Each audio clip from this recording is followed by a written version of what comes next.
Nous vous saluons tous au nom de notre Seigneur Jésus-Christ pour cette opportunité qu'il vient de nous accorder aujourd'hui. Je voudrais prier avant de commencer notre prédication.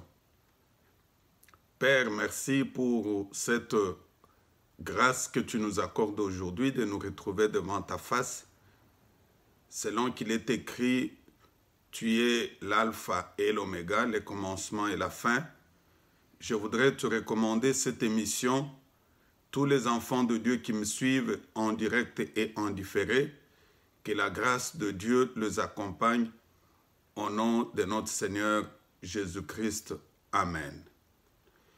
Bien-aimés, nous allons lire les Écritures dans le livre de Luc, Luc chapitre 21, versets 6 à 11. Je vais lire au nom de notre Seigneur Jésus-Christ. Les jours viendront où de ce que vous voyez, il ne restera pas pierre sur pierre qui ne soit renversée. Ils lui demandèrent, Maître, quand donc cela arrivera-t-il et à quel signe reconnaîtront que ces choses vont arriver? Jésus répondit, prenez garde que vous ne soyez séduits, car plusieurs viendront à mon nom disant, c'est moi. Et les temps approchent, ne les suivez pas. Quand vous entendrez parler de guerre et de soulèvements, ne soyez pas effrayés, car il faut que ces choses arrivent premièrement. Mais ça ne sera pas encore la fin. Alors il leur dit, une nation se lèvera contre une nation, un royaume contre un royaume. Il y aura de grands tremblements de terre et de divers lieux, de peste et de famine. Il y aura de phénomènes terribles et de grands signes dans le ciel. Parole du Seigneur. Le thème de mon message est intitulé « Les signes du temps de la fin ». Le texte que je viens de lire, c'est un entretien qu'il y avait eu entre le Seigneur Jésus-Christ et ses disciples. Lorsque Jésus a parlé à ses disciples, il leur a dit qu'il arrivera à un moment que ce que vous êtes en train de voir, il ne restera pas pierre sur pierre. Et les disciples lui ont posé la question pour dire, Maître, quels sont les signes? Comment allons-nous reconnaître ces choses qui vont montrer que ton arrivée est plus proche? Et Jésus leur répondit, il y aura plusieurs signes qui vont montrer que l'avènement du Fils de l'homme est proche. La première des choses, il dit, plusieurs viendront à mon nom. Ils viendront au nom de Jésus. Ils se proclameront que ce sont eux qui s'appellent Jésus. Or, Jésus est tout à fait différent d'eux. Aujourd'hui, nous les constatons. Nombreux se disent Jésus et pourtant ils ne sont pas Jésus. Deuxième signe, il dit, vous entendrez parler de guerre.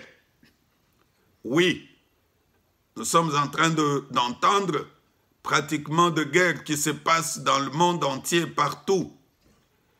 Il dit, il y aura des soulèvements. Et la quatrième chose, il y aura de grands tremblements de terre. Effectivement, il y a des tremblements de terre qui se font. Il y a eu des tremblements en Corée, des tremblements en Chine, des tremblements dans plusieurs pays asiatiques. Il y aura de pestes, de famines et de phénomènes terribles, comme la pandémie que nous avons aujourd'hui, le coronavirus. C'est parmi des signes que le Seigneur avait annoncés, les signes qui montrent que le retour de Christ est prêt. Je voudrais m'adresser au peuple de Dieu qui me suit parce que le moment est arrivé pour que chacun se pose la question sur sa façon de marcher. Comment est-ce que tu es en train de marcher avec le Seigneur Jésus? Comment tu mènes ta vie? Parce que pendant ce temps, nombreux sont en train de vivre dans le péché. Il y a ceux qui vivent dans le mensonge, dans l'adultère, dans le vol, dans la sorcellerie, dans l'occultisme, dans la franc-maçonnerie, dans la rose-croix. Il y a même dans des entreprises, pour que tu sois embauché, il faut que tu entres dans des loges. Et ce que nous voyons aujourd'hui, ce sont les signes annonciateurs qui montrent que le retour de Jésus est proche. Je voudrais parler plus précisément de cette pandémie, la coronavirus, que nous sommes en train de vivre aujourd'hui. Aujourd'hui, le 16 mars 2020, hier, le 15, il y avait eu 169 484 cas et aujourd'hui, 117 664. 8000 cas se sont ajoutés. Le nombre de décès est passé de 6 587 à 7 040. Il y a eu un ajout de 523 décès en un seul jour. Ce n'est qu'un début parce que nous arriverons à un moment où il y aura même 1000, 2000 décès par jour. Les sociétés ont fermé. Les entreprises d'aviation aujourd'hui sont fermées. Les écoles, les églises. Pas plus tard qu'hier, dans notre église, nous n'avons pas prié parce que on a demandé à chacun de rester chez lui à la maison pour raison de sécurité, pour précaution. Et bien aimé, si tu n'avais pas l'habitude de prier, qu'est-ce que tu vas faire? Je voudrais que celui qui me suit puisse s'interpeller du fond de son cœur soi-même pour comprendre quel est le temps que nous sommes en train de traverser. Nous vivons actuellement dans les confinements. Chacun est chez lui à la maison, le papa, la maman et les enfants. Nous sommes en train de vivre de temps difficiles. Et il y a des gens qui meurent du jour au jour. Ceux qui sont en train de mourir, ce ne sont pas seulement de pauvres. Il y a de pauvres et de riches. Il y a ceux qui laissent des entreprises, ceux qui laissent des comptes en banque, ceux qui laissent des milliers de femmes et d'enfants. Bien-aimé, si cela t'arrive aujourd'hui, quelle sera ta position? Je voudrais qu'on lise dans le livre des Nombres, Nombres chapitre 21, le verset 6 à 8. Tu dois comprendre qu'est-ce qui était arrivé dans la vie des enfants d'Israël. Écoute ce que la parole de Dieu dit. Alors, l'Éternel envoyant contre le peuple des serpents brillants. Ils mordirent le peuple et il mourut beaucoup de gens en Israël. Le peuple vint à Moïse et dit, nous avons péché, car nous avons parlé contre l'Éternel et contre toi. Prie l'Éternel afin qu'il éloigne de nous ces serpents. Moïse pria pour le peuple. L'Éternel dit à Moïse, fais-toi un serpent brillant et place-le sur une perche. Quiconque aura été mordi et regardera conservera la vie. Moïse fit un serpent d'airain et le plaça sur une perche. Et quiconque avait été mordi par un serpent et regardait le serpent d'airain conservait la vie. Parole du Seigneur. Ici, on nous parle de ce qui s'était passé du temps des enfants d'Israël. La Bible dit, les enfants d'Israël avait marché dans la désobéissance. Israël avait péché contre Dieu et contre Moïse. Ils avaient commencé à parler très mal contre Moïse. C'est ainsi que Dieu leur a envoyé les serpents.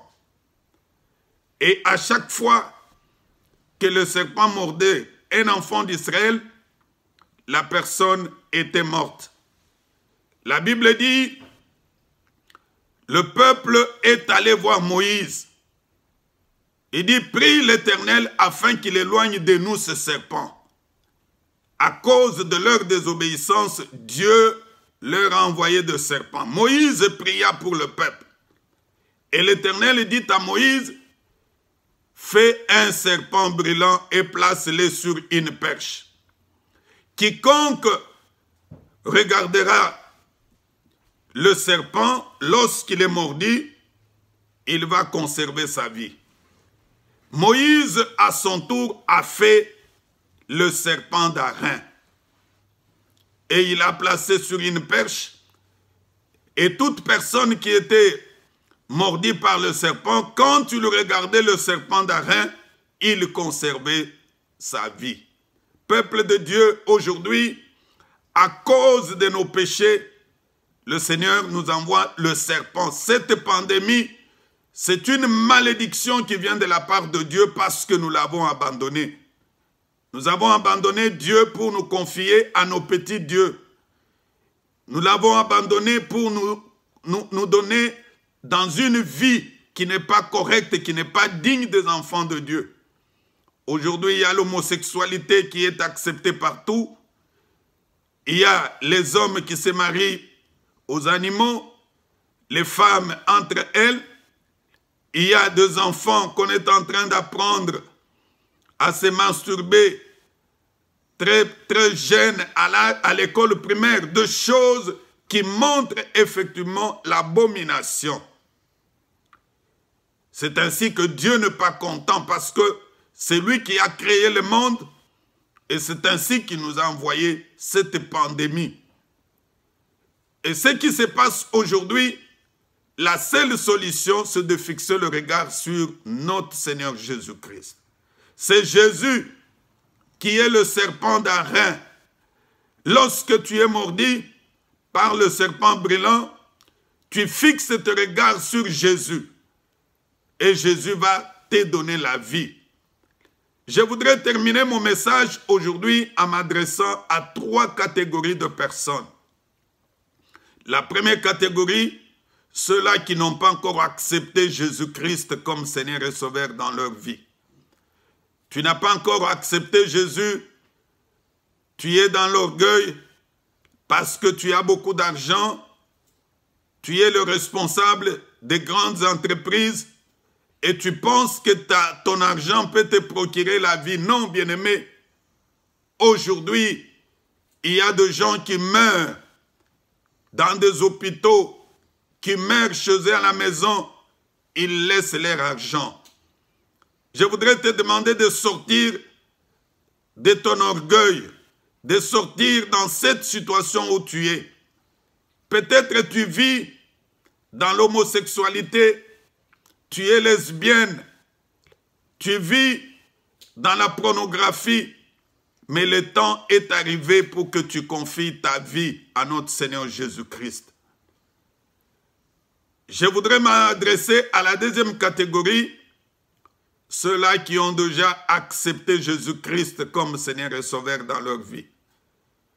Après avoir accepté Christ, à un moment, tu l'as abandonné.